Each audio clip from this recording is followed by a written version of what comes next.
कि प्राकृतिक खतरे हैं। मिटिगेशन क्या है, उनका बचाव कैसे किया जाए। जैसे मान लीजिए कोई अर्थक्वेक आ रहा है, हम उससे बच कैसे सकते हैं। हम नेचुरल हज़ार्ड्स को रोक तो नहीं सकते पर उनसे बच सकते हैं, ठीक है। तो इसको हम पूरा डिस्कस करेंगे क्या है। तो देखिए सबसे पहला पॉइंट है डिज़ास्टर। डिज़ास्टर का हिंदी में मतलब होता है आपदा। देखिए फ्रेंड्स, टाइम मैं इतना ज़्यादा लूँगा नहीं क्योंकि मैं एक एक लाइन नहीं पढ़ूंगा, आपको मैं सीधे ही यहाँ पे जैसे ये पैराग्राफ है इसका मैं मतलब समझा दूंगा है क्या, ठीक है। आप वीडियो को पॉज करके एक एक लाइन को खुद पढ़ सकते हो, पर आपको यहाँ पे मैं एक एक लाइन पढ़ने के बजाय आपको सीधे मैं ये मतलब समझा दूंगा। देखिए डिज़ास्टर को हिंदी में कहते हैं आपदा, ठीक है फ्रेंड्स। अब इसका मतलब समझना क्या है। देखिए अब डिज़ास्टर है क्या, ठीक है फ्रेंड्स, यानी कि डिज़ास्टर होता क्या, आप देखिए डिज़ास्टर एक हज़ार्ड का यानी कि एक खतरे का ही एक मतलब कि टाइप होता है, ठीक है फ्रेंड्स। यानी कि जो डिज़ास्टर है वो क्या है, वो कहाँ से निकलता है, वो खतरे से निकलता है। अब देखिए डिज़ास्टर को हम ये कह सकते हैं, जैसे देखिए डिज़ास्टर होता क्या है। डिज़ास्टर वो चीज़ है कि प्राकृतिक खतरे यानी कि नेचुरल हज़ार्ड से होने वाला नुकसान, ठीक है। अब देखिए डिज़ास्टर होता क्या है, जैसे कोई नेचुरल हज़ार्ड्स आ रहा है, कोई प्राकृतिक खतरा आ रहा है, जैसे मान लीजिए कोई अर्थक्वेक आ रहा है, इससे पता है कि हमें इससे बहुत ज़्यादा खतरा होने वाला है, ठीक है। अब देखिए खतरा कहाँ पे है। अब जहाँ पे देखें एग्जाम्पल दिया है नीचे, एग्जाम्पल का क्या मतलब है, मान लीजिए कि कोई भूकंप आ रहा है, कोई अर्थक्वेक आ रहा है, कहाँ पे आ रहा है, रेगिस्तान में। रेगिस्तान में आ रहा है, वहाँ पे किसी का घर नहीं है, वहाँ पे कोई कुछ नहीं है। अगर वहाँ पे भूकंप आ भी जाए, रेगिस्तान में अर्थक्वेक आ भी जाए, तब इससे कोई फ़र्क नहीं पड़ेगा, ठीक है। क्यों नहीं पड़ेगा, क्योंकि एक मिट्टी जहाँ रेगिस्तान में पड़ी वो दूसरी जगह पे चली जाएगी, किसी को खतरा नहीं है। अगर वही भूकंप यानी कि वही अर्थक्वेक किसी आबादी वाली जगह पे आ जाए, तो वहाँ पे लोगों के घरों को नुकसान हो सकता है, लोगों की जान को नुकसान हो सकता है, ठीक है। तो वो होता है डिज़ास्टर। डिज़ास्टर का क्या मतलब है कि जैसे प्राकृतिक खतरे यानी कि नेचुरल हज़ार्ड्स के आने से अगर लोगों के जान माल को खतरा होता है, ठीक है, वहाँ पे बहुत सारी तबाही होती है, ठीक है, विनाश होता है, काफ़ी लोगों का नुकसान होता है, तो वो होता है डिज़ास्टर, ठीक है। उसे कहते हैं डिज़ास्टर। यानी कि जिस प्राकृतिक खतरे यानी कि जिस नेचुरल हज़ार्ड में कोई नुकसान हो जाए उसे बोलेंगे हम आपदा या डिज़ास्टर, ठीक है फ्रेंड्स। इस लाइन का ये मतलब था।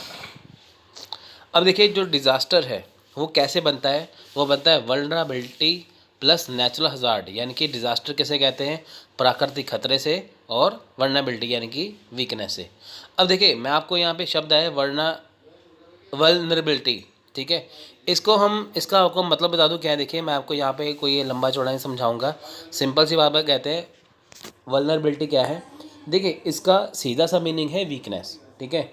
यानी कि जो चीज़ें कमज़ोर होती हैं, ठीक है, वहाँ पे क्या है, खतरा आ जाता है, ठीक है। मान लीजिए कोई, देखिए मैं आपको सिंपल सा बताऊं, जैसे कोई जगह है, कोई कोई भी जगह है, हमें पता है कि वहाँ पे, ठीक है, जैसे देखिए या जापान में सबसे ज़्यादा, दुनिया में सबसे ज़्यादा अर्थक्वेक आते हैं, वहाँ पे सभी के लकड़ी के घर तकरीबन बनाए हुए हैं। अब वल्नरेबिलिटी क्या है, वहाँ पे कमज़ोरी है, ठीक है, वीकनेस है। वल्नरेबिलिटी का मतलब होता है कि यहाँ पे कमज़ोरी है, वहाँ पे नुकसान होगा ही होगा, ठीक है। मान लीजिए आपने घर बनाया है, घर में आपने एक जगह खुली छोड़ दी है, वहाँ पे कोई दरवाज़ा लगाया नहीं है, ठीक है। वहाँ पे देखिए, वहाँ पे आपकी वीकनेस है ना, वहाँ पे तो चोरी होने का खतरा बिल्कुल है। तो ऐसे ही ऐसा होता है कि जो प्राकृतिक खतरा आने वाला है, जैसे मान लीजिए कि नदी किनारे लोगों के घर है, और नदी में देखिए बाढ़ आ जाए तो लोगों के घर बह जाएंगे वैसे ही, ठीक है। तो वो होती है वल्नरेबिलिटी, ठीक है। अब देखिए नेचुरल हज़ार्ड यानी कि प्राकृतिक खतरे और वल्नरेबिलिटी को मिला के क्या बनेगा, डिज़ास्टर बनेगा। यानी कि प्राकृतिक खतरा आया, प्राकृतिक खतरा है, एग्जाम्पल के तौर पे मानते हैं प्राकृतिक खतरा, यानी कि नेचुरल हज़ार्ड क्या है, भूकंप है, अर्थक्वेक है, ठीक है। अब वहाँ पे कमज़ोरी है, ठीक है, वहाँ पे कोई चीज़ यानी कि कमज़ोरी, पता है कि ये बिल्डिंग गिरने वाली, ये कच्ची बिल्डिंग है, ये कमज़ोर है, गिरने वाली है, भूकंप आया वो गिर गई, ठीक है। यानी कि नेचुरल हज़ार्ड यानी कि भूकंप आया, प्लस वो चीज़ वीकनेस थी, पहले से वीक थी, वो उसको नुकसान हो गया, तो इससे क्या निकला, इससे डिज़ास्टर हो गया, वहाँ पे लोगों की जान माल को खतरा हो गया। अब मिटिगेशन क्या है कि हमें इनका बचाव कैसे करना है, ठीक है। देखिए हम बात करेंगे नेचुरल हज़ार्ड की। नेचुरल हज़ार्ड फ्रेंड्स देखिए बहुत तरह से हो सकता है। नेचुरल हज़ार्ड क्या है, इनकी प्राकृतिक खतरा।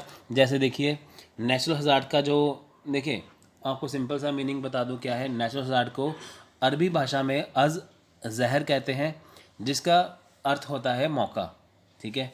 देखिए अब यहाँ पे मैं एक आपको बात बता दूँ, प्राकृतिक खतरा है क्या, नेचुरल हज़ार्ड क्या है। जैसे मान लीजिए कि अर्थक्वेक आ गया, ये आ गया, वो आ गया, और साथ में सुनामी आ गई, बाढ़ आ गई, ये क्या है, नेचुरल हज़ार्ड है, यानी कि जिसे हम रोक नहीं सकते। ठीक है, देखिए दो तरह से नेचुरल हज़ार्ड, दो तरह से हैं।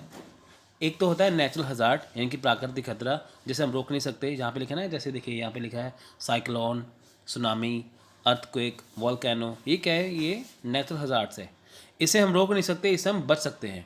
एक होता है मैन मेड हज़ार्ड्स। ठीक है, मैन मेड हज़ार्ड्स क्या है, यानी कि मनुष्य द्वारा, इंसान द्वारा होने वाले खतरे। अब देखिए इंसान द्वारा खतरे कौन से हैं, देखिए देखिए पोल्यूशन है। ठीक है, पोल्यूशन क्या है, अगर हम अपने घर में देखिए एसी का इस्तेमाल करते हैं, वहाँ पे जो कंप्रेसर से हवा निकलती है वो कितनी गर्म होती है। ठीक है, तो फ्रिज है उससे गैस निकलती है, फिर जो हम व्हीकल चलाते हैं, कार है, ठीक है, बाइक है, कुछ भी, वहाँ से धुआं निकलता है। ये क्या है, ये पोल्यूशन हो गया ना, ये मैन मेड हज़ार्ड्स हैं। अब देखिए पोल्यूशन की वजह से कितना नुकसान हो रहा है, ग्लोबल वार्मिंग हो रही है, गर्मी बढ़ रही है, तो ये क्या है, मैन मेड हज़ार्ड्स है ना ये।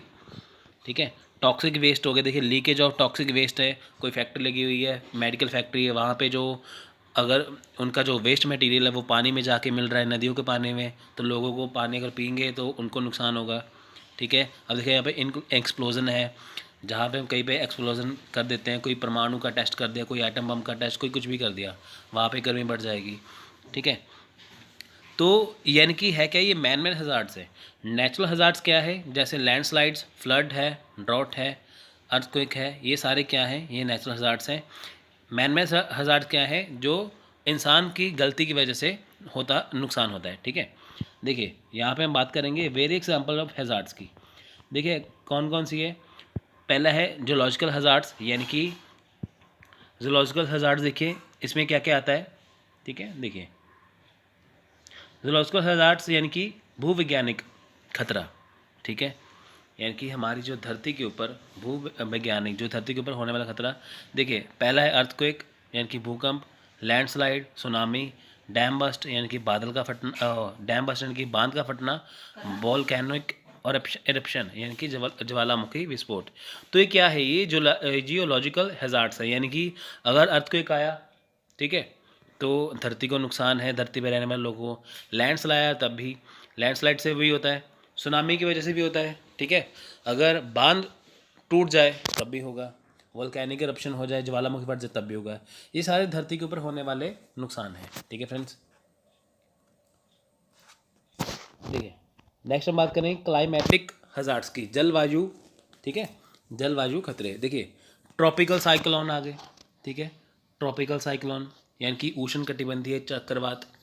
देखिए पानी में होता है ना, जैसे वो चक्रवात आते हैं, है ना।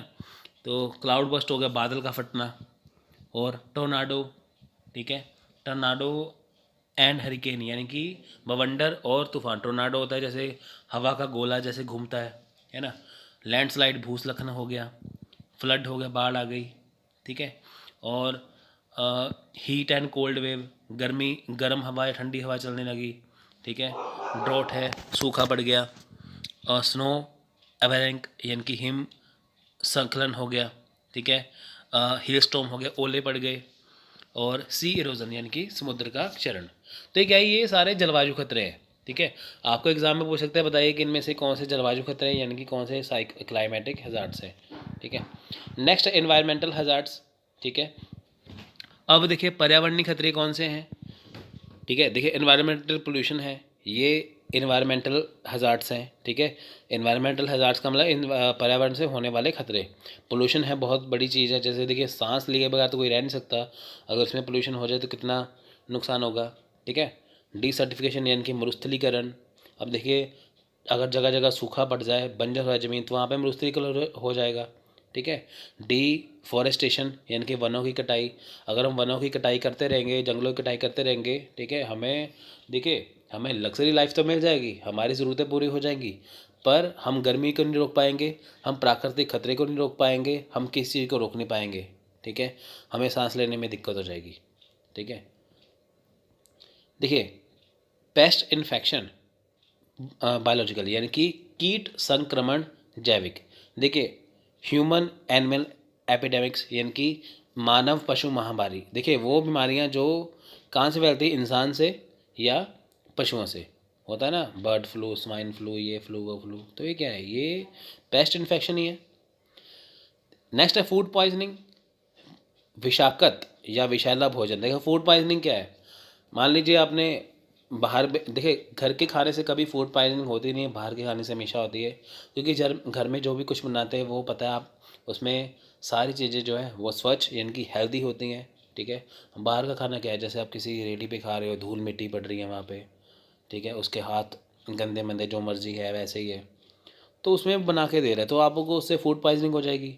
फूड पॉइजनिंग ज़्यादातर किससे होती है? पानी से। देखिए 70% जो बीमारियां हैं वो पानी से होती हैं। कैसे? अगर आप साफ़ पानी पियोगे आपको कोई बीमारी नहीं लगेगी। अगर आप गंदा पानी पी लोगे वो एकदम से रिएक्ट करेगा, क्योंकि देखिए हमारी बॉडी में ज़्यादातर पानी की ही मात्रा है। ठीक है, इसलिए। नेक्स्ट है पेस्ट अटैक, इनकी कीट के हमले। ठीक है, ये सारी चीज़ें, ये क्या है? ये पेस्ट इन्फेक्शन बायोलॉजिकल है। देखिए मैंने आपको ये इसलिए यहाँ पे अलग अलग करके बता रहा हूँ। देखिए बताने को इकट्ठा बता दें, पर अलग अलग करके इसलिए बता रहा हूँ कि ताकि अगर आपको पेपर में आ जाए क्वेश्चन, देखिए हो सकता है पूछ सकते हैं वो क्वेश्चन कि बताइए कि ये कौन सा खतरा है, तो आप बता सकते हैं एनवायरमेंटल हजार्ड्स है। ठीक है, पेस्ट इन्फेक्शन है, तो आप कुछ भी ये कर सकते हो, आपको इसमें से थोड़ा सा पता चल जाएगा। ठीक है। नेक्स्ट है केमिकल या इंडस्ट्रियल। देखिए केमिकल डिजास्टर है रासायनिक आपदा, जैसे केमिकल डिजास्टर होगा, कोई केमिकल गिर गया किसी फैक्ट्री में, ठीक है, उससे। Oil spills, fire, nuclear accidents, यानी कि जब परमाणु दुर्घटना हो जाए, ठीक है, ऐसे हो गया। ठीक है।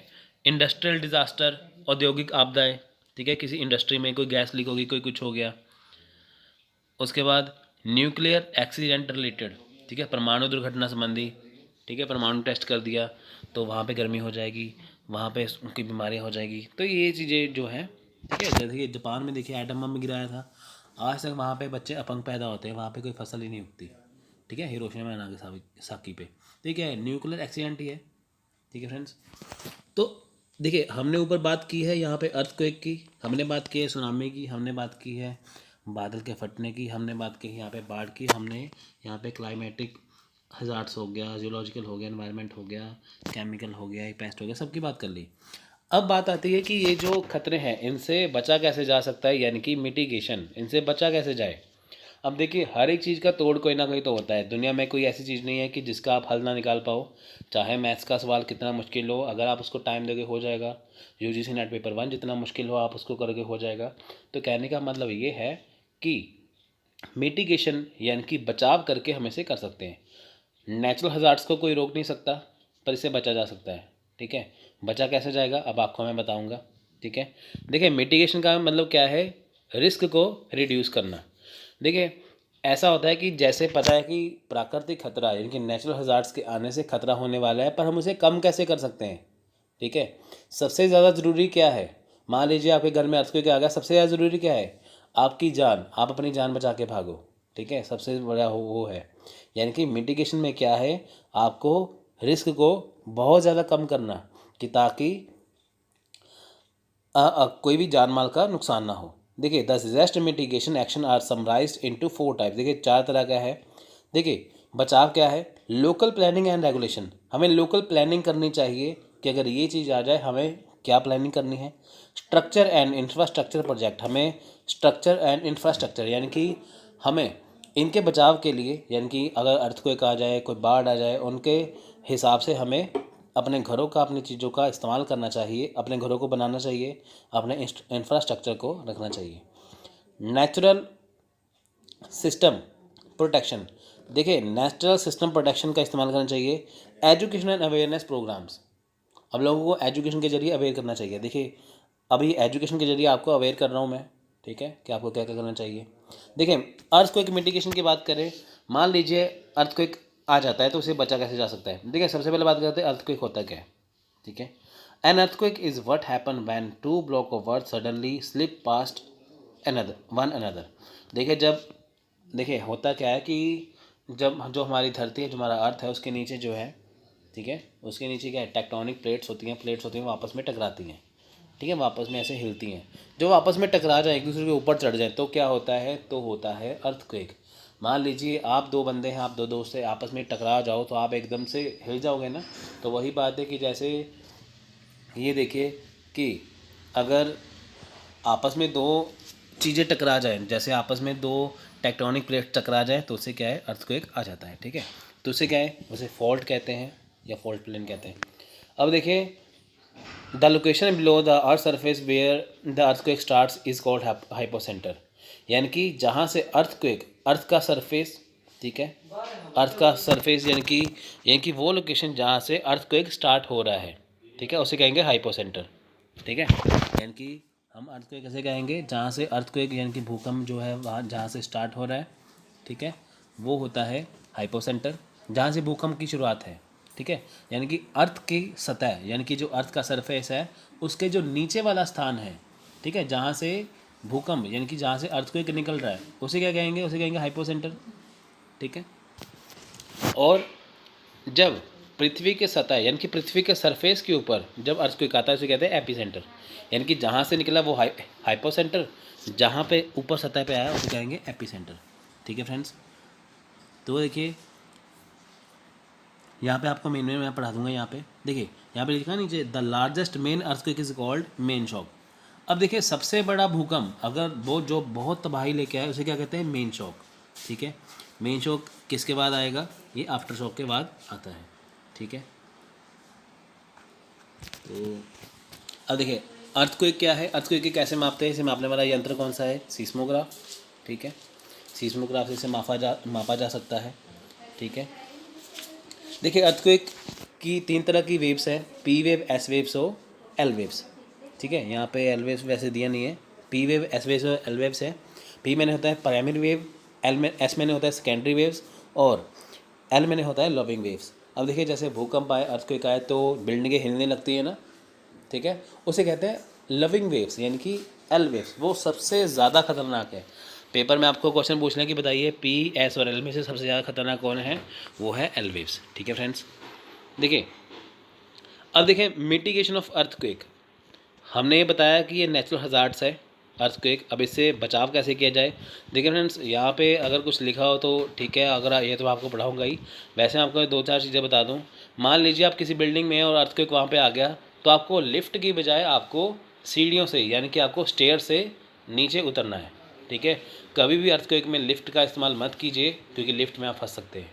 हमेशा सीढ़ियों का इस्तेमाल करें। अगर अर्थक्वेक आ जाए तो आपको एक टेबल के नीचे जाकर छुपना है, वो टेबल जो है लकड़ी का बहुत ज़्यादा मजबूत होना चाहिए। दूसरी बात, जो घर की जैसे जो दरवाज़ा है वहाँ पे जो चौखट है, जैसे हम चौगाठ कह देते हैं पंजाबी या हिंदी में, ठीक है, जो चौखट वो बनी होती है, ठीक है, जो जहाँ पे दरवाज़ा होता है ना लगा हुआ, तो वहाँ पे लकड़ी का ऐसे बनाता है स्टैंड, जिसे चौगाठ कह देते हैं, चौखट।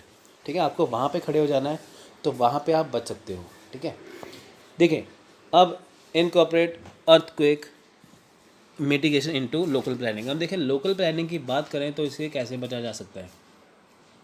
ठीक है, देखिए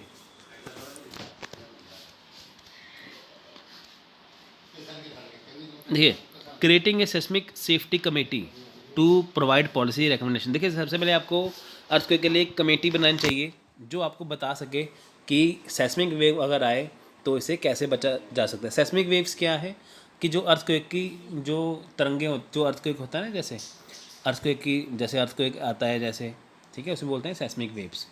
ठीक है, तो आपको एक कमेटी बनानी चाहिए जिसमें आपको ये डिसाइड जैसे उसको बता जैसे उसमें आपको बताना चाहिए, रेकमेंड करना चाहिए कि आप कैसे सेफ्टी कर सकते हो। जैसे यानी कि आपको अर्थक्वेक के लिए पहले से जैसे होता है ना, जैसे एक आपने सोसाइटी बना दी, आपने एक कमेटी बना दी जिसमें थोड़े से मेंबर है, वो आपको जागरूक करें कि अर्थक्वेक आए तो ऐसे ऐसे होना चाहिए, है ना। तो उसका मूल्यांकन करना चाहिए कि हाँ अर्थक्वेक आए तो कैसे होना चाहिए। नेक्स्ट है डेवलपिंग, ठीक है, developing and disturbing guideline, distributing guideline और पासिंग ऑर्डिनेंस दैट रिक्वायर। ठीक है, अब देखिए जो बिल्डिंग्स हैं, ठीक है, ये कुछ भी जो चीज़ें हैं, ठीक है, उसमें बताना चाहिए, डेवलप करना चाहिए और गाइडलाइन डिस्ट्रीब्यूट करनी चाहिए कि जैसे कोई बिल्डिंग बना रहा है, कोई काम कर रहा है, बताना चाहिए कि आपको इस चीज़ का इस्तेमाल करें बिल्डिंग बनाने में कि ताकि आपको अर्थक्वेक से बचाया जा सके। ठीक है, यानी कि बिल्डिंग बनाने के स्टार्टिंग में ही ये सब होना चाहिए। इनकॉर्पोरेटिंग का क्या मतलब है, देखिए इनकॉर्पोरेटिंग का मतलब है structure and non structure seismic strengthening action into ongoing building plans and activity in the capital improvement plan to ensure that facilities removal operational for year to come. अब देखिए इसमें क्या है, सबसे पहली बात देखिए फैसिलिटी में क्या है, ठीक है, इसमें है कुछ नहीं है, ये सारी ही चीज़ें जो है वो अर्थक्वेक मिटिगेशन के लोकल प्लानिंग में आपके काम आएगी, ठीक है।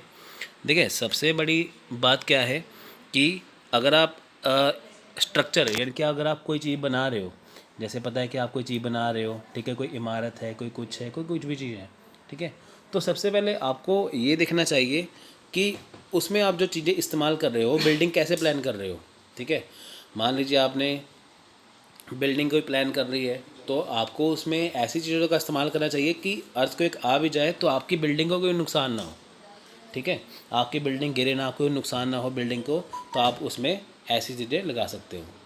नेक्स्ट है supporting financial incentives such as lowest interest loans और tax break for home and business owner who seismic retrofitted their structure. अब देखिए घर या कोई काम हो जो उसके मालिक है उसके लिए क्या करना चाहिए, उसके लिए समर्थन करना चाहिए। कैसे, अगर कोई नुकसान हो जाए तो उसे कम ब्याज पर या कुछ भी वो कर सकते। जैसे मान लीजिए किसी की कोई घर है या किसी का कोई काम है, अगर उसका कोई नुकसान होता है अर्थक्वेक में, ठीक है, अर्थक्वेक का नुकसान हो जाए तो सरकार को चाहिए या वैसे चाहिए कि उसको कम ब्याज पर या उसको उसकी हेल्प की जाए कि ताकि वो अपनी चीज़ों को दोबारा से वापस पा सके, ठीक है।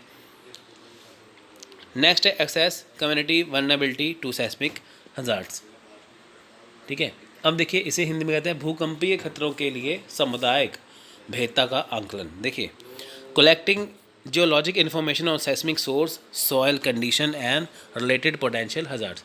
देखिए जो भूकंपीय स्रोत हैं, मिट्टी की स्थिति है, तो सबसे पहले इनकी जानकारी हमें होनी चाहिए कि देखिए कि कहीं यहाँ पे देखिए जैसे जापान में सबसे ज़्यादा दुनिया में अर्थक्वेक भूकंप आता है, ठीक है, तो सबसे ज़्यादा वहाँ पे आता है। तो वहाँ पे जो उसके जो स्रोत हैं, वहाँ पे जो उसका मिट्टी है, जो कुछ भी है, तो उनके हिसाब से उन्होंने वहाँ पे लकड़ी के घर बनाए हुए हैं। यानी कि हमें सबसे पहले इनकी कंडीशन के बारे में जानना होगा। Creating an earthquake scenario to estimate potential loss of life and injuries, the types of potential damage and the existing vulnerabilities within a community to develop earthquake mitigation priorities. देखिए भूकंप और भूकंप की प्राथमिकताओं को विकसित करने के लिए एक समुदाय के भीतर संभावित नुकसान, ठीक है, संभावित नुकसान के प्रकार, मौजूदा कमजोरी का अनुमान लगाना। अब देखिए सबसे पहले अनुमान होना चाहिए, ठीक है, एक आपको अनुमान होना चाहिए, ठीक है, पहले ही। यानी कि आप ये देखिए कि अर्थक्वेक से अगर अर्थक्वेक हो जाता है तो उससे क्या क्या नुकसान हो सकते हैं, ठीक है, आपको उसके बारे में पता होना चाहिए, ठीक है। Using Hazus to quantitatively estimate potential losses from an earthquake. आपको ये पता होना चाहिए कि जो अर्थक्वेक से जोखिम है, ठीक है, तो उसके लिए आप एक डाटाबेस बनाइए पहले तो, ठीक है। Using Hazus to quantitatively estimate potential losses from an earthquake. देखिए इसमें है क्या, यानी कि भूकंप से यानी कि अर्थक्वेक से जो नुकसान हो सकता है उसका पहले एक अनुमान लगाना, कि एक आइडिया लगाना, ठीक है, एक एस्टिमेट लगाना कि कितना नुकसान हो सकता है, ठीक है friends. Maintain a database to track community vulnerability to earthquake risk. अब देखिए जो अर्थक्वेक से जो आप देखिए अर्थक्वेक से होने वाले नुकसान के लिए एक डाटाबेस तैयार करना, ठीक है, कि किसको ज़्यादा खतरा हो सकता है। Using GIS to map hazard area at risk structure and associated hazards exam to assess high risk area. अब देखिए यहाँ पे क्या है, पहले इस बात का देखना कि भूकंप से अर्थक्वेक से सबसे ज़्यादा रिस्क किस एरिया में, सबसे पहले उसे बचाना चाहिए, ठीक है। सबसे पहले ये देखना चाहिए कि अगर अर्थक्वेक आए तो किस जगह सबको सबसे ज़्यादा खतरा है। Conduct inspection of building safety. अब देखिए बिल्डिंग कितनी सेफ़ है कितनी नहीं है, उसके लिए इंस्पेक्शन होनी चाहिए हर एक बिल्डिंग में। जैसे कोई मकान बना रहा है, कोई बिल्डिंग बना रहा है, तो वहाँ में इंस्पेक्शन की जानी चाहिए कि भूकंप से रहित, ठीक है। भूकंप के लिए, अर्थक्वेक के लिए क्या यहाँ पे सारी जो सेफ्टी जो रखी गई है कि नहीं, ठीक है, एक सर्वे करना चाहिए। Protect critical facility and infrastructure. अब देखिए, conducting systematic retrofitting for critical public facilities most at risk to earthquake. अब देखिए है क्या, भविष्य की घटना और जो कि घटनाओं के से होने वाले नुकसान को कम करने के लिए हमें क्या है, इनका इस्तेमाल करना है। यानी कि हमें जैसे पता है कि आगे अर्थक्वेक आ सकता है, तो हमें वैसे ही चीज़ तैयार करनी चाहिए कि उस खतरे को रोका जा सकता है। यानी कि आने वाली घटनाओं को बचाने के घटनाओं से बचने के लिए हमें पहले से ही जो है उसका उपाय, ठीक है, उसका पहले से ही उपाय जो है वो ढूंढ के रखना चाहिए। देखिए, इम्प्लीमेंटेशन स्ट्रक्चर मिटिगेशन टेक्निक्स। अब देखिए कौन कौन सी टेक्निक्स हैं, अगर अर्थक्वेक आया जाए कौन कौन टेक्निक्स है जो लागू करनी चाहिए।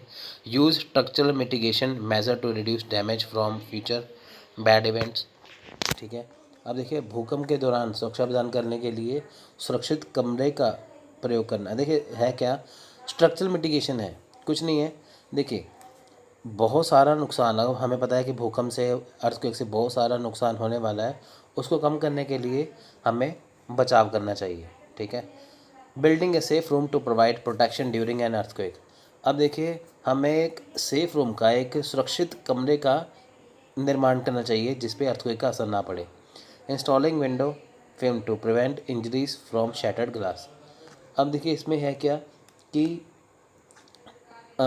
जैसे जो टूटा हुआ, जैसे कांच टूट जाए, ठीक है, कांच के टूटने को रोकने के लिए खिड़की में फिल्म लगाती है ना, जैसे जैसे ग्लास को टूटने के, जैसे देखिए कांच टूट जाए तो कांच तो टूट जाएगा, उसके ऊपर एक ब्लैक कलर की, जो आपने देखा होगा गाड़ियों में ब्लैक कलर का पेपर चढ़ाया जाता है जिसे ब्लैक फिल्म बोलते हैं, है ना। विंडो के ऊपर आपको एक ब्लैक कलर का फिल्म लगाना चाहिए, पेपर लगाना चाहिए, कि ताकि ग्लास जो है वो टूट के नुकसान ना करे किसी को। Increase earthquake risk awareness. देखिए अर्थक्वेक से होने वाले रिस्क को बताने के लिए अवेयरनेस फैलानी चाहिए, लोगों को बताना चाहिए कि अगर आप बिल्डिंग बना रहे हो, ठीक है, तो इसको कैसे कैसे क्या सामान इस्तेमाल करो।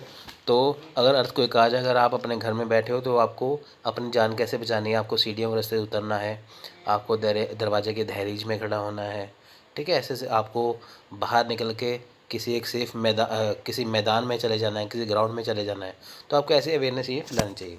नेक्स्ट है, ये तो थी अर्थक्वेक की, नेक्स्ट है ड्रॉट मिटिगेशन। देखिए कहीं जगह पे सूखा पड़ जाए, देखिए फ्रेंड्स सूखा पड़ जाना, ठीक है।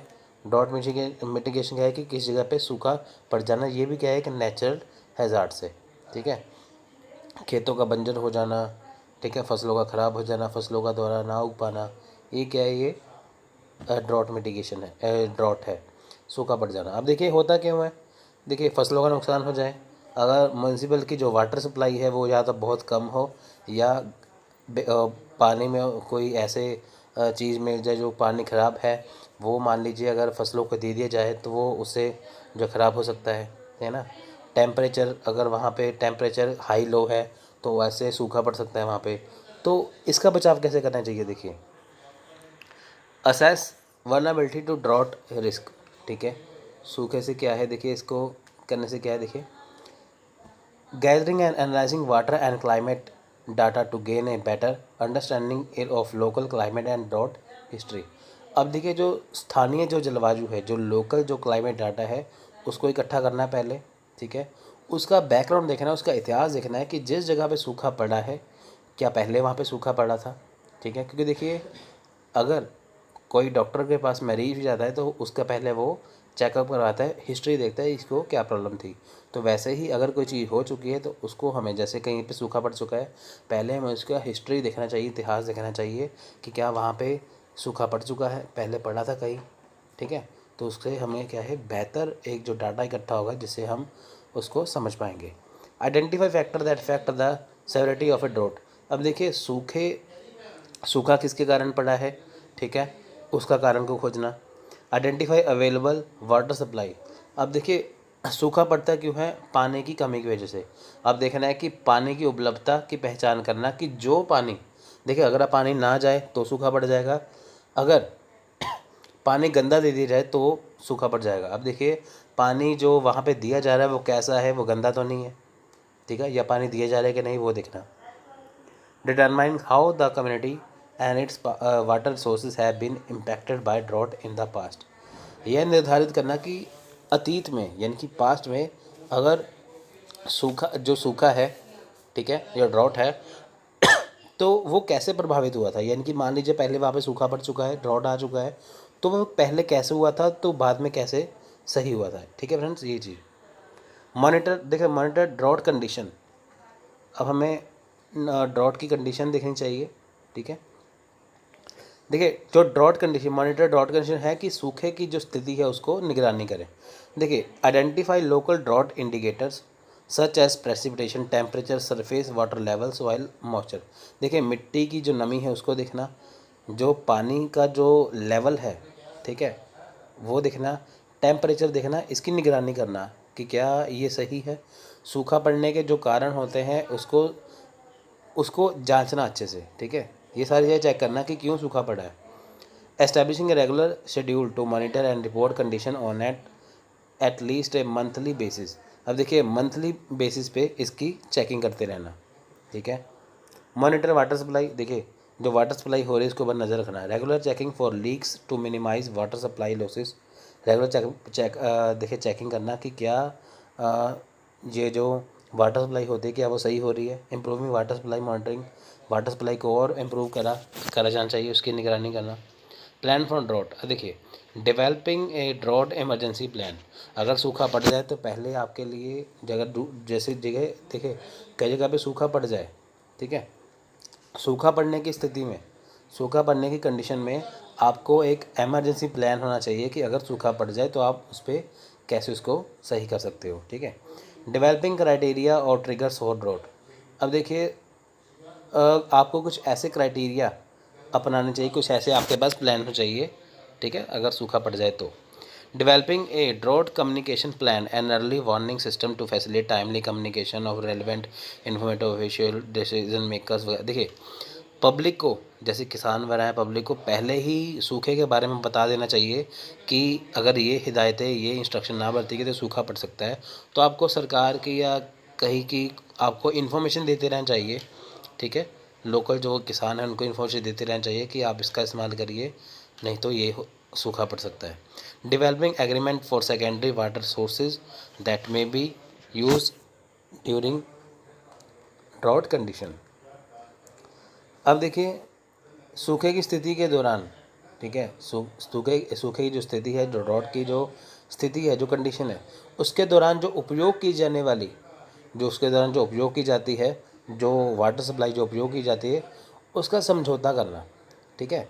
यानी कि जो एग्रीमेंट हो रहा है किसी को, जैसे वाटर सप्लाई का एग्रीमेंट दिया जा रहा है, ठीक है, जैसे किसी को वाटर सप्लाई का एग्रीमेंट दिया जा रहा है, ठीक है, कि उसके एग्रीमेंट देखना कि क्या उसने अपना एग्रीमेंट में जो लिखा है इतना पानी देना है, क्या उसने पानी दिया है, क्या उसकी गलती वजह से सूखा तो नहीं पड़ा, ठीक है। यानी कि जिसको पानी सप्लाई करना है उसके साथ एग्रीमेंट पहले करना। Establishing an irrigation time scheduling program or process so that all agricultural land gets required amount of water। अब देखिए सिंचाई करना, ठीक है, अब जो इसकी जो सिंचाई हो रही है कितने समय पे हो रही है, ठीक है, क्या शेड्यूल है, क्या प्रोसेस है, इस सभी की जांच करना। देखिए सिंचाई करना यानी कि इरिगेशन, फसलों को पानी देना, कितने समय तक देना, कौन से समय में देना, कितना पानी देना, इस सब की जाँच करते रहना। Require water conservation during drought condition, ठीक है।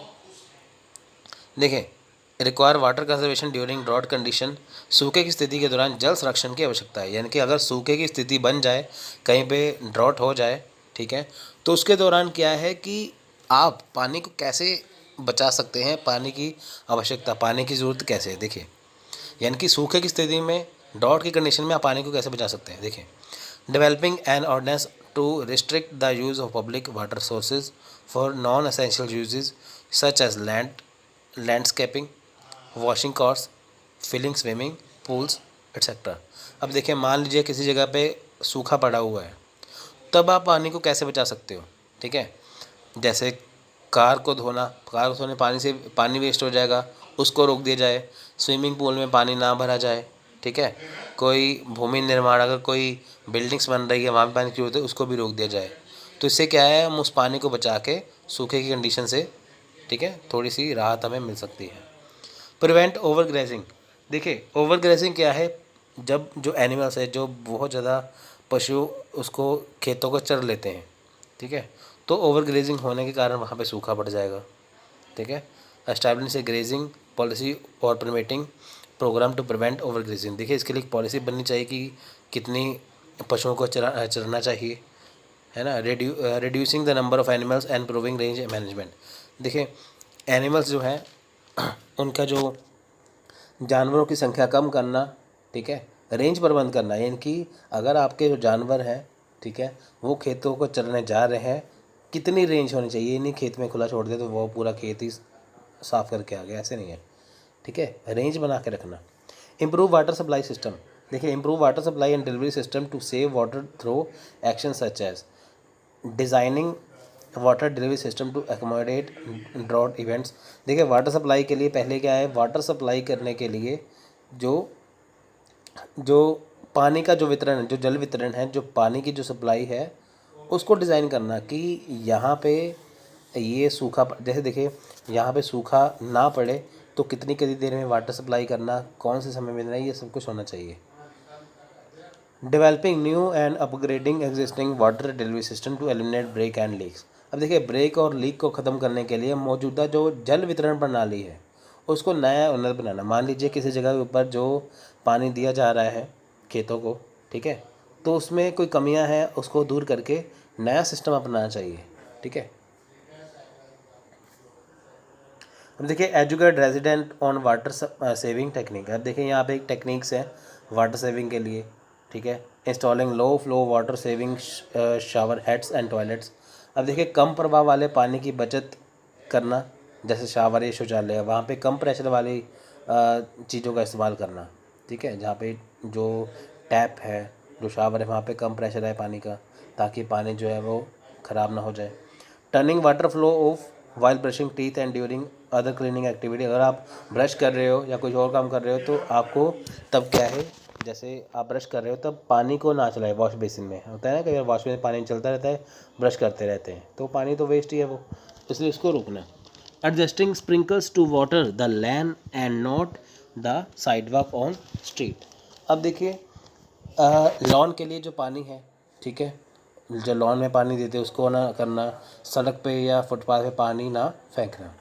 उसके बाद running the dish washer and the washing machine only when they are full. देखिए डिश वॉशर या वॉशिंग मशीन को तभी चलाएं जब वे भरे हों, यानी कि अगर आपके बहुत सारे बर्तन है, बहुत सारे कपड़े हो जाए, तभी उसको इस्तेमाल करें, ठीक है। Checking for leaks in plumping और ड्रिपिंग फिट्स। देखिए नल या टपकने वाले नल में लीक की जांच करें, जैसे आपने नल बंद कर दिया, टैप बंद कर दी, वो लीक हो रही है, पानी लीक हो रहा है, उसकी चेकिंग करना। Installing rain capturing device for irrigation. देखिए सिंचाई के लिए वर्षा जब होती है उसके उपकरणों को स्थापित करना, ठीक है, यानी कि अगर बारिश वहाँ पे आ जाए सूखे वाली जगह पे तो उसको कैसे पानी को उसको स्टोर किया जाए, ये देखना। encouraging the installation of grey water system in home to encourage water system। देखिए पानी के पुनर्प्रयोग के लिए, ठीक है, घरों में क्या है, वाटर सिस्टम को प्रोत्साहित करना है, इनकी बताना कि आप पानी को कैसे बचा के रखें। एजुकेट फार्मर और soil and water conservation practice. अब देखिए फार्मर जो है, जो किसान हैं, उनको पानी के बारे में और उनको मिट्टी के बारे में, इनकी मिट्टी और पानी दोनों के बारे में क्या है, उनको एजुकेट करना, जिससे वो सूखे से बच सके। नेक्स्ट है फ्लड मिटिगेशन। देखिए फ्लड मिटिगेशन क्या है, फ्लड क्या है, बाढ़ आना। जैसे देखिए हमारे जो इंडिया में तो सोरोह बिहार क्या है, कोसी, यानी कि कोसी नदी के कारण क्या है, बिहार में बाढ़ आ जाती है, और दामोदर नदी की वजह से क्या है, बंगाल में बाढ़ आ जाती है, ठीक है। बाढ़ क्या है, अचानक से नदी के जल का भर जाना। जैसे आप देखिए अगर आपने एक टब या बाल्टी लगा रखी है पानी की भरने के लिए, अगर वो पानी भर रहा है, वहाँ पे जब आप पानी भर रहा है, अगर उसका जो लेवल है ऊपर तक भर जाए तो पानी जो नीचे गिर जाएगा उससे, यानी कि जितनी उसकी कैपेसिटी, उसे उतना पानी ले लिया, बाकी उसने नीचे गिरा दिया। तो ये बात है कि एक नदी का जितना लेवल है, जितना उसका स्तर होता है, जितना लेवल है, अगर उससे पानी भर जाए तो बाकी का पानी जो है आसपास के इलाकों में आ जाएगा, जिसे कहते हैं फ्लड, ठीक है, ओवरलोड पानी आ जाएगा। ठीक है, अब देखिए इनकॉर्पोरेट फ्लड मिटिगेशन इन लोकल प्लानिंग। ठीक है, अब ये आपको मैं मिटिगेशन बता रहा हूँ सारे की, इसकी तकनीक क्या है। ठीक है, देखिए बाढ़ आने के लिए क्या है। ठीक है, हाँ ये देखिए यहाँ पे क्या है, determine and enforcing acceptable land usage to elevate the risk of damage by limited exposure in flood hazard area, flood plain and coastal zone management can be included in comprehensive planning. देखिए सबसे पहली बात है कि ये देखना कि अगर बाढ़ जहाँ पे आ जाए तो उसमें कितना ज़्यादा खतरा हो सकता है।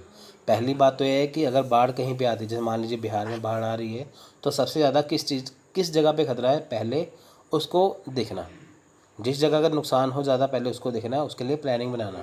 ठीक है, या बाढ़ को रोका जाए या वहाँ से लोगों के घर खाली कराया जाए। Developing a food plan management plan and updating it regularly. देखिए पहले फूड प्लान मैनेजमेंट प्लान बनाना, ठीक है, उसको अपडेट करते रहना daily. Mitigation hazards during infrastructure planning, for example decision to extend roads and utilize to an area में increase exposure to flood hazard. देखिए उसमें क्या है, डिसीजन बनाना, मतलब कि जो रोड वगैरह है उसको बना देना। ठीक है, चीज़ों का यूटिलाइज़ करना, इस्तेमाल करना। ठीक है, ऐसी प्लानिंग करना कि जिससे बाढ़ को रोका जा सके। ठीक है, उसके बाद क्या है, देखिए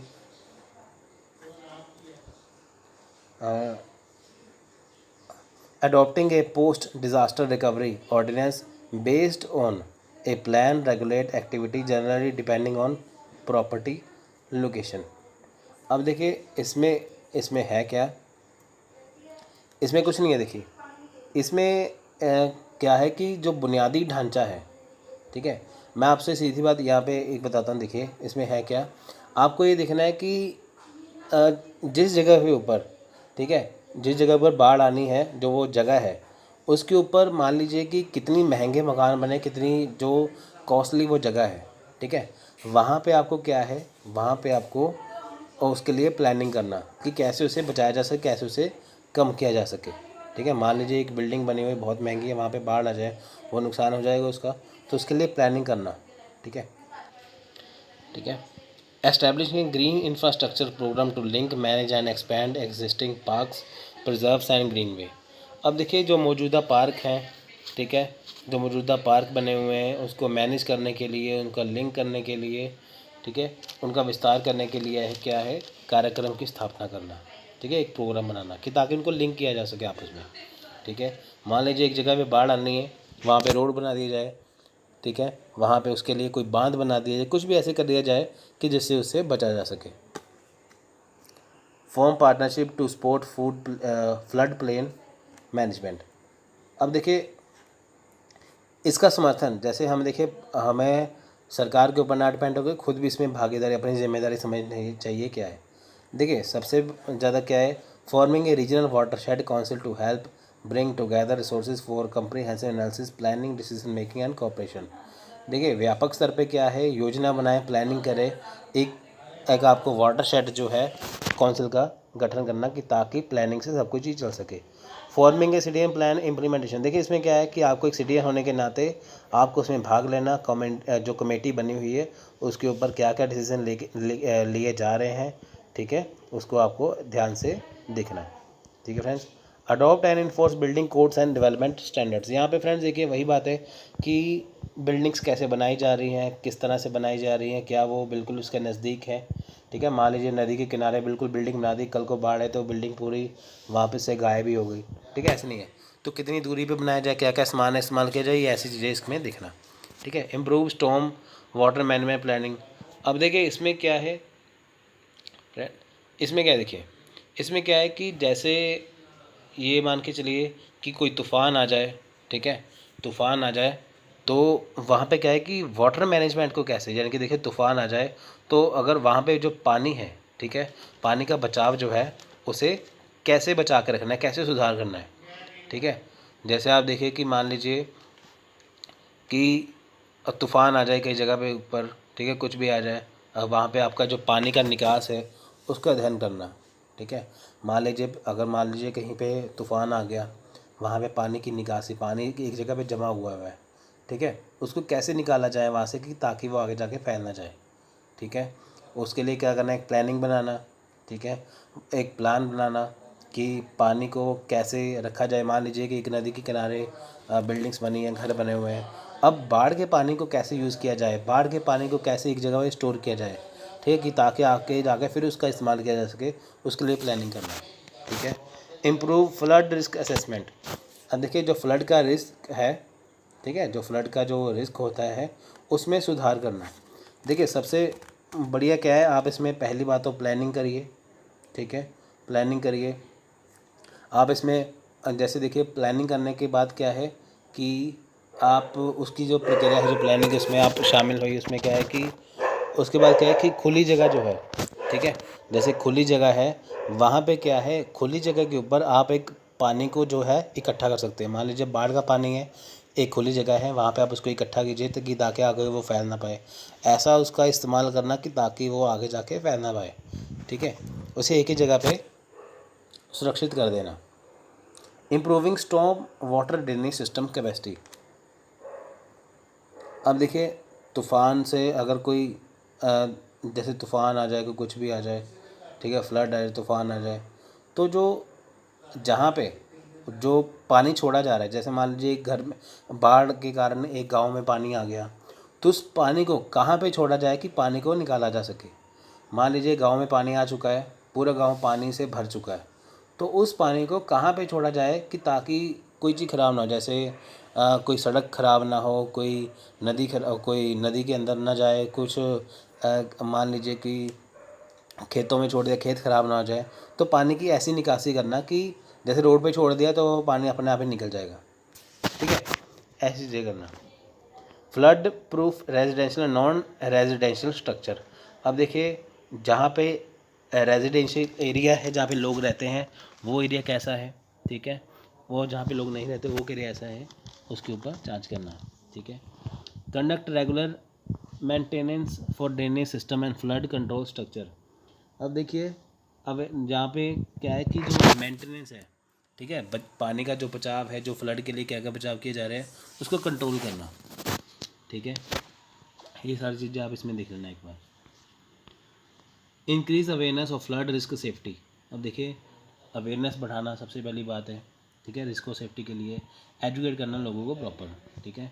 नेक्स्ट है लैंडस्लाइड मिटिगेशन, ठीक है, लैंडस्लाइड हो गया, मान लीजिए कहीं पे कोई चट्टानें हैं, कोई कुछ है, कोई चट्टान है, कोई जैसे कुछ कोई रॉक्स है, कोई चट्टान, कोई कुछ भी है, जैसे अचानक से वो एकदम से वो गिर जाए, ठीक है, कहीं पे कुछ भी हो जाए, जैसे मान लीजिए कहीं पे अर्थक्वेक आ गया, कहीं पे स्टॉर्म्स आ गया, कहीं पे वॉल्केनो ज्वालामुखी आ गया, कहीं पे कुछ हो गया, आग लग गई, तो वहाँ से क्या है लैंडस्लाइड मिटिगेशन, लैंडस्लाइड हो जाता है, ठीक है, अचानक वहाँ से क्या है लैंडस्लाइड हो जाना, ठीक है, तो ये हो सकता है उससे। तो इससे अब बचा कैसे जाए, ठीक है, मान लीजिए ज़मीन फट गई, ठीक है, इससे बचा कैसे जाए। देखिए असेस वल्नरेबिलिटी टू लैंडस्लाइड, इसमें क्या है देखिए सबसे पहले हमें क्या करना चाहिए, उस सूची को पूरा करना, यानी कि हमें पहले ये देखना चाहिए कि कंडीशन है क्या आसपास, ठीक है, आसपास कंडीशन क्या है, इंफ्रास्ट्रक्चर क्या है, वो देखना। ये फ्रेंड्स आप देखिए कि ये सारी जो चीज़ें हैं तकरीबन सेम ही है हर एक में, ठीक है, हर एक में चीज़ें सेम ही हैं, आप इसको कर सकते हो आराम से, ठीक है।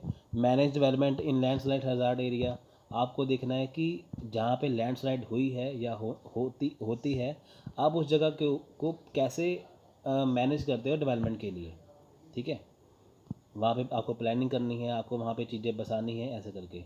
प्रिवेंट इम्पैक्ट टू रोडवेज, ठीक है।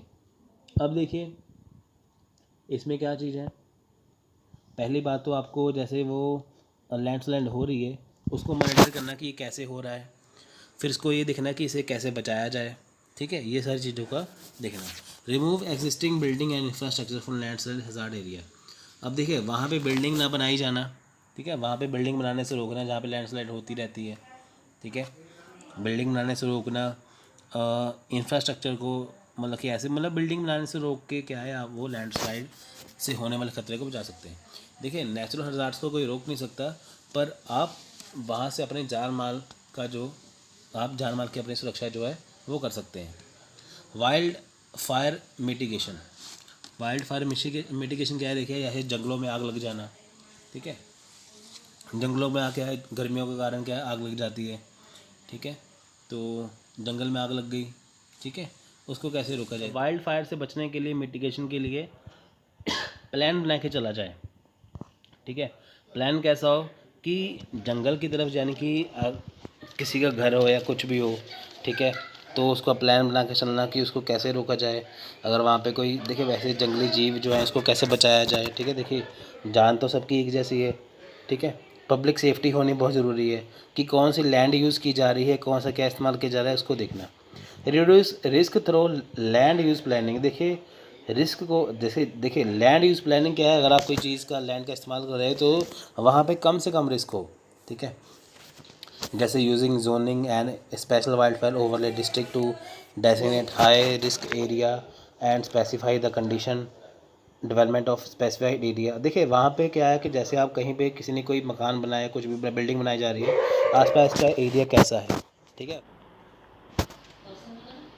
अब देखिए इसमें है क्या कि जंगल में जो आग लगी है, पहले इसके बारे में देखना कि वो आग कैसे लगी है, ठीक है। उसके बाद क्या है कि ये जांचने की कोशिश करना कि मतलब कि पहले क्या वहाँ पे आग लगती रहती है, कैसे है, यानी कि उसका हिस्ट्री जांचने की कोशिश करना, ठीक है। जंगल की जो वाइल्ड लाइफ, जो वाइल्ड फायर है, जो जंगल की जो आग है, उसको देखने के लिए देखिए जैसे वो उसकी जो नीतियाँ हैं, जो पॉलिसीज़ है वो बनाना, ठीक है, कि आगे जाके इसको बचाया जा सके या इसे खुद बचाया जा सके, ठीक है। और जो उसकी जगह का इस्तेमाल हो रहा है उसमें जो लोगों की जो सुरक्षा है, जो सार्वजनिक जो सुरक्षा है, जो पब्लिक सेफ्टी है, उसके लिए योजना बनाना, ठीक है, कि ताकि लोगों को नुकसान ना हो। कोई भी नेचुरल हज़ार्ड आता है, कोई भी प्राकृतिक खतरा आता है, तो सबसे पहले क्या है, हमें लोगों की जान को बचाना बहुत ज़्यादा ज़रूरी है, ठीक है। Reduce risk through land using planning, ठीक है। देखिए भूमि का उपयोग करने के लिए, भूमि का उपयोग योजना के लिए, भूमि का उपयोग करने के लिए आपको योजना बनाना, ठीक है। देखिए यूजिंग जोनिंग एंड, देखिए पहले जो मैं आपको लाइन पढ़ूंगा सीरीज इसका मतलब बता दूंगा क्या है, कि उससे थोड़ा वीडियो लंबा हो जाएगा नहीं तो। देखिए इसमें है क्या कि जो चीज़ जो जिस जगह का आप इस्तेमाल कर रहे हो, पहली बात तो वो देखना वो जगह कैसी है, ठीक है, कि क्या वहाँ पे आग तो नहीं लगती, ठीक है, लगती है तो कितनी लगती है, कब लगती है, ठीक है, तो ये आपको वो दिखना होगा, ठीक है। उसके बाद उसी आधार पर आपको किसी को लैंड पे उसके ऊपर वो प्लानिंग कर सकते हैं, ठीक है, कुछ भी जो बनाना हो कुछ भी। तो दूसरी बात है कि जो उसकी घनत्व है, यानी कि जो उसकी जो डेंसिटी है, उसकी क्वांटिटी है, उसके वो दिखना, ठीक है, ये कितनी हद तक आग नहीं फैलती, कितनी जंगल में पूरे में आग लगती है, कहाँ पे लगती है, ऐसे करके, ठीक है फ्रेंड्स। तो नेक्स्ट क्या है कि देखिए कि जैसे आप इसमें वैसे ये गाइडलाइंस वगैरह को देखना, सर्विस देखना, बस ऐसे कुछ नहीं है। Creating defensible space around structure and infrastructure, देखिए ऐसा इंफ्रास्ट्रक्चर का लगाना, ऐसा स्ट्रक्चर लगाना, ठीक है, कि ताकि लोगों को वहाँ से बचाया जा सके, ठीक है। Conduct maintenance to reduce risk, देखिए रिस्क को दूर करने के लिए मेंटेनेंस होना चाहिए, बहुत ज़रूरी है, ठीक है। मान लीजिए कि अगर जंगल में आग लग भी जाती है, ठीक है, तो उसको हटाने के लिए, उसको कम करने के लिए, ठीक है, तो आपके पास बचाव के लिए क्या है, ठीक है, उसका दिखना। तो नेक्स्ट इम्प्लीमेंटेशन है फ्यूल मैनेजमेंट सिस्टम, देखिए फ्यूल जो मैनेजमेंट, देखिए अगर जंगल में आग लग गई है तो सबसे पहले आग किसको पकड़ेगी, जो जिससे आग जल्दी लगती है, जैसे फ्यूल हो गया, ठीक है, उसको लगेगी। तो सबसे पहले फ्यूल को, अगर वहाँ पे अगर कोई आपका पेट्रोल है, डीजल है, कुछ भी है, फ्यूल है, कुछ भी है, जिससे पता है कि आपको ये आग यहाँ पे लग जाएगी, उसके लिए आपको बचाव के लिए काम करना है, ठीक है। उसके लिए कोई छत डाल देना है, कुछ भी, उसको एक सेवा जगह पर रहना कि ताकि वहाँ पे आग पहुँच ना पाए, ठीक है। Increasing wild life risk awareness, देखिए वाइल्ड लाइफ रिस्क अवेयरनेस करना, अगर वहाँ पे कोई, अगर वहाँ पे लोग रहते हैं या कोई भी कुछ भी लोग रहते हैं, तो वहाँ पे रिस्क अवेयरनेस बताना कि वहाँ पे आग लगती है, उसके बारे में उनको बताना। Educate property owners about wild life mitigation techniques, अब देखिए जो वहाँ पे जो प्रॉपर्टी ओनर्स है, जिनके वहाँ पे बाग हैं, जिनके वहाँ पे जो कुछ वहाँ पे उनका जो प्रॉपर्टी बनी हुई है, ठीक है, उसको उनके बारे में एजुकेट करना। नेक्स्ट है सुनामी मिटिगेशन। देखिए फ्रेंड्स, सुनामी क्या है? समुद्र के अंदर भूकंप आना, समुद्र के अंदर समुद्र के अंदर अर्थक्वेक आना क्या होता है? सुनामी। ठीक है, धरती पे अगर अर्थक्वेक आए तो उसे अर्थक्वेक कहेंगे, अगर समुद्र के अंदर आए तो उसे कहेंगे सुनामी। इसकी लहरें बहुत ऊंची होती है। जैसे मान लीजिए समुद्र के किनारे किसी का घर है, सुनामी है, उसकी बहुत ज़्यादा ऊंची लहरें हैं तो वो बिल्डिंग को ख़राब कर देगी। देखिए सबसे पहले क्या है कि जो सुनामी की जो लहर है वो तकरीबन 50 फीट होती है, 50 फीट होती है समुद्र तल से, यानी कि जहाँ पे समुद्र उससे 50 फीट ऊपर होती है सुनामी। तो यहाँ की जो बिल्डिंग है, ठीक है, वो कैसी होनी चाहिए? मिटिगेशन के लिए बिल्डिंग कैसी होनी चाहिए? बिल्डिंग 100 फीट या 50 फीट से ऊंची होनी चाहिए, कि ताकि बिल्डिंग में रहने वाले लोगों को नुकसान ना हो सके। ठीक है, देखिए map and assess vulnerability to tsunami. सबसे पहले ये देखना कि कहाँ पे कहाँ पे सुनामी आती है। सुनामी कहाँ पे आएगी? जहाँ पे समुद्र लगेगा। जैसे जहाँ जहाँ पे जिस राज्य में या जिस स्टेट में समुद्र लगता है साथ, वहाँ पे सुनामी आने का खतरा रहता है। ठीक है, पहले ये चीज़ देखना। मैनेज डेवलपमेंट इन सुनामी हज़ार्ड एरिया। अब देखिए जहाँ पे सुनामी आने से जिन एरिया को खतरा होने वाला है उसके लिए उसको डेवलप करना, ठीक है, उसमें डेवलपमेंट करना, उसमें विकास करना, कि ताकि अगर सुनामी आए तो उसे बचा जा सके। Build tsunami shelters. देखिए सुनामी के लिए जो शेल्टर है वो बनाना, ठीक है, कि ताकि देखिए मान लीजिए 50 फीट ऊपर से लहर आ रही, इतना ऊपर शेल्टर छत हो, तो अगर वहाँ से सुनामी आ भी जाए तो किसी को कोई नुकसान ना हो जाए। ठीक है फ्रेंड्स, तो नेक्स्ट है प्रोटेक्ट बिल्डिंग एंड इंफ्रास्ट्रक्चर। अब देखिए बिल्डिंग को बचाने के लिए, ठीक है, अगर मान लीजिए कहीं पे सुनामी आ जाए तो उस बिल्डिंग को कैसे बचाया जा सकता है, कहाँ कैसे इंफ्रास्ट्रक्चर उसके अंदर होना चाहिए, ठीक है, उसका बताना। Increase public awareness of tsunami hazard. Public awareness बताना है कि सुनामी कैसे होती है, ठीक है, उसको बताना, अवेयरनेस बताना, ठीक है, कि ताकि लोग पहले से बिवेयर हो। Tornado mitigation. देखिए टोर्नाडो क्या है? जैसे हवा का गोला घूमता है ना ऐसे बड़ी तेज़ी से, उसे बोलते हैं टोर्नाडो। अब देखिए encourage construction of safe room. पहली बात है टोर्नाडो से बचने के लिए आपको सेफ रूम, ठीक है, आपको एक ऐसा कमरा बनाना है जो आप सेफ हो। ठीक है, देखिए जो चाहे वो स्कूल हो, चाहे वो नर्सिंग होम हो, कुछ भी हो, तो वहाँ पे क्या है, सेफ रूम बनाना, कि ताकि मान लीजिए टोर्नाडो आ जाए, ठीक है, तो उससे बचा जा सके। Require wind resisting building technique. देखिए विंड रेसिस्टिंग जो बिल्डिंग टेक्निक अपना चाहिए, जिसमें क्या है, स्ट्रक्चरल ब्रेसिंग है। जैसे मान लीजिए कोई बिल्डिंग बना रहे हैं तो बिल्डिंग वो कैसी होनी चाहिए, ठीक है, वो बिल्डिंग कैसी होनी चाहिए वो दिखना। ठीक है फ्रेंड्स, तो बिल्डिंग जो स्ट्रक्चरल ब्रेसिंग है वो जैसे कैसे बनाई जा रही है, स्ट्रैप्स एंड क्लिप्स हैं, एंकर बोल्ट्स हैं, लैमिनेटेड और इम्पैक्टेड रेसिस्टेंट ग्लास है, यानी कि जो ग्लास है वो लैमिनेटेड है क्या, उसके ऊपर पेपर चढ़ाया जा रहा है। ठीक है, तूफ़ान आने से या मैं ये मान के चले कि टोर्नाडो अगर आए वो, ठीक है, तो उससे क्या है, शीशा ब्रेक तो नहीं हो जाएगा, ग्लास का ब्रेक तो नहीं हो जाएगा, वो चीज़ देखना। ठीक है, अब उसके बाद देखिए reinforced pedestrian and garbage doors, window shutters, waterproof adhesive seal strips वगैरह, ये सारी चीज़ें देखना। ठीक है, इन चीज़ों का ध्यान रखना। ठीक है, उसके बाद क्या है, देखिए उसके बाद क्या है, कंडक्ट टोर्नाडो अवेयरनेस एक्टिविटी। अब देखिए आपने एक बात नोट की होगी कि सब में एक ही बात है, अवेयरनेस बताना। देखिए चाहे नेचुरल हज़ार्ड है, चाहे कुछ भी खतरा है, सबसे ज़रूरी बात है कि लोगों में उसमें अवेयरनेस पहुंचाना। देखिए फ्रेंड्स पॉइंट सब में सेम ही है, एक सेम क्या है कि सब में अवेयरनेस फैलाना, एक्टिविटी ऐसी करना कि सब में अवेयरनेस फैले। ठीक है, अवेयरनेस फैलाना, लोगों को एजुकेट करना है इसके बारे में। दूसरी बात क्या है कि नेचुरल हज़ार्ड से एक ही चीज़ को बचाया जा सकता है, किसे, लोगों की जान को। ठीक है, उसको अहम बताना। ठीक है friends,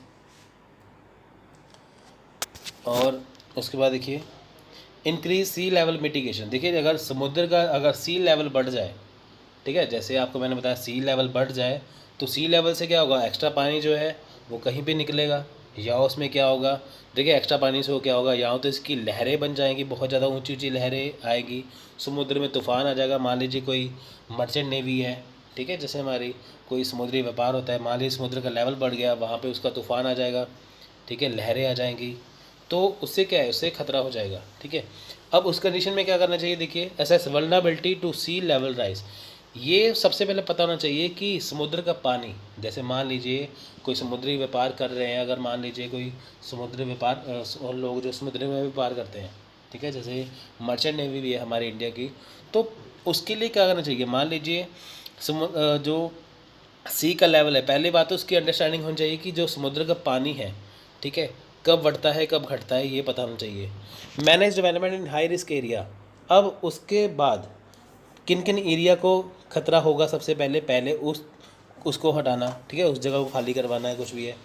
prevent infrastructure expansion in high risk area. अब देखना है कि ये सबसे ज़्यादा किस एरिया पे फैलेगा, उस एरिया के ऊपर खासा ध्यान देना। प्रोटेक्ट बिल्डिंग एंड इंफ्रास्ट्रक्चर, ऐसी बिल्डिंग का ऐसा इंफ्रास्ट्रक्चर, ऐसी बिल्डिंग का निर्माण करना, ऐसा इंफ्रास्ट्रक्चर रखना कि अगर समुद्र का जो लेवल है वो बढ़ जाए तब भी कोई नुकसान ना हो पाए। Preserve high hazard area as open buffer, protect and restore natural buffer, ठीक है, यानी कि इसमें कुछ नहीं है, इसमें ये है कि इसको बचा कर रखना, प्लानिंग करना, ये कुछ वगैरह, ठीक है। Increase awareness of sea level rise mitigation, देखिए अवेयरनेस फैलाना है तो सबको एक ही पॉइंट सब में कॉमन है, ठीक है। लाइटिंग मिटिगेशन क्या है, ठीक है, लाइटिंग मिटिगेशन क्या है, देखिए lighting and strike communication equipment. देखिए अचानक से बिजली का पड़ना, ठीक है, बिजली पड़ जाए, आपकी वो कम्युनिकेशन इक्विपमेंट है, चाहे आपका वो रेडियो है, टीवी है, चाहे टेलीफोन है, तो वहाँ पे लाइट चल सकती है, ठीक है, यानी कि लाइट जो है ना, वो कहते हैं बिजली पड़ गई वहाँ पे, ठीक है, वो हो सकता है। अब उसमें क्या करना चाहिए, देखिए प्रोटेक्ट क्रिटिकल फैसिलिटी इक्विपमेंट। सबसे पहले जब जैसे आपके घर में जैसे देखिए बिजली चमकती है, लाइट जाती है, तो आप क्या करते हो, स्विच सभी के निकाल दो, ठीक है, सभी के स्विच निकाल दो, तो कि ताकि बिजली का कनेक्शन कहीं भी बन ना पाए, ठीक है। तो ऐसे इक्विपमेंट होने चाहिए, ठीक है, कि ताकि वो लाइटिंग को रोक सके। कंडक्ट, देखिए स्पार्क ना हो पाए कहीं पे, है ना, ऐसी वायर्स का इस्तेमाल करना कि स्पार्क ना हो पाए। कंडक्ट लाइटिंग अवेयरनेस प्रोग्राम, देखिए इसके लिए प्रोग्राम कंडक्ट करवाना, लोगों को बताना, ठीक है। इरोजन मिटिगेशन, ठीक है, इरोजन मिटिगेशन नेक्स्ट आ गया है, जैसे जैसे कहते हैं कटाव। जैसे कटाव क्या है कि जैसे देखिए जो नदी का जो तट होता है, जो समुद्र तट है, जो नदी का तट है, जैसे शोर लाइन है, बीच है, रिवर बैंक है, कुछ भी है, वहाँ पे क्या है, मिट्टी का कटाव, ठीक है, वहाँ पे क्या है कि वहाँ पे इरोजन होता रहता है, ठीक है, वहाँ पे इरोजन होता रहता है, तो उसको कैसे रोका जाए। Assess vulnerability to erosion, manage development in, अरे देखिए ये सारे पॉइंट सेम ही हैं कि बिल्डिंग का ऐसे साइड बिल्डिंग डिज़ाइन ऐसे तैयार करना, किसी को रोका जाए, ठीक है, तो ऐसे ऐसे करके एजुकेट किया जाए। तो फ्रेंड्स देखिए सबसे पहली बात क्या है, आपको ये पता होना चाहिए कि नेचुरल हज़ार्ड्स होते क्या है, जो मैंने आपको बताया है, इसको रोका कैसे जाए। सबके पॉइंट सेम ही है, बस आप एक ही पॉइंट सब में याद करो तो आपका ये आराम से हो जाएगा। तो चलिए इसके क्वेश्चन आंसर कर लेते हैं। S and P waves are associated with, देखिए एस एंड पी वेव्स किससे रिलेटेड है, अर्थक्वेक से। Mini water disaster in Japan was caused by pollution.